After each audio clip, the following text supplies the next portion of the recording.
A temporary trade agreement between Ukraine and the European Union, established after Russia's full-scale invasion in 2022, is set to expire on Thursday. Kyiv warns this will have a major impact on its economy, which is heavily dependent on agriculture, and could trigger negative sentiment towards the European Union.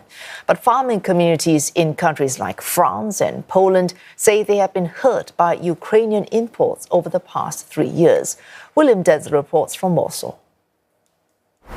Many farmers here in Poland argue that these trade waivers that have been in effect since Russia's full-scale invasion 3 years ago has led to Ukrainian goods flooding the European market. Goods, they say, are not subject to the same strict quality control checks as farmers are subjected to in the European Union.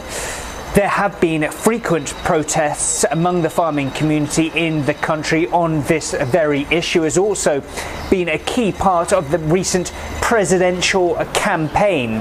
Karol Nawrocki, who won the presidential race here in Poland, said on the campaign trail recently that he would not agree to Polish farmers suffering from what he described as unfair competition from Ukraine.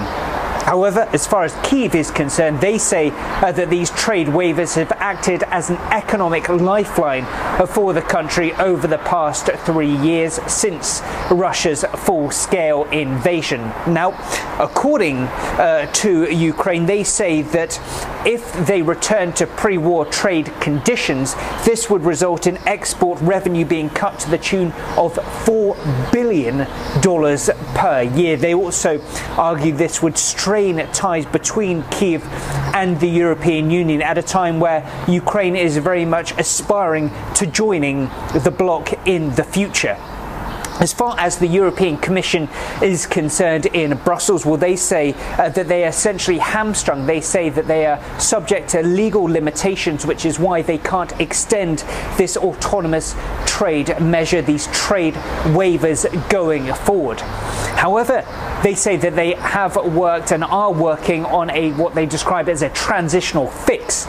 This means that only some sensitive goods will be subject to the old quotas. Those products include things like maize and poultry. Efforts are also underway to establish a more long-term review of this bilateral relationship under the deepened cooperative free trade area. On the topic of that, the European Commission says that they are working towards achieving what they describe as a balanced and favourable outcome as soon as possible. Denselow, CNA, Warsaw.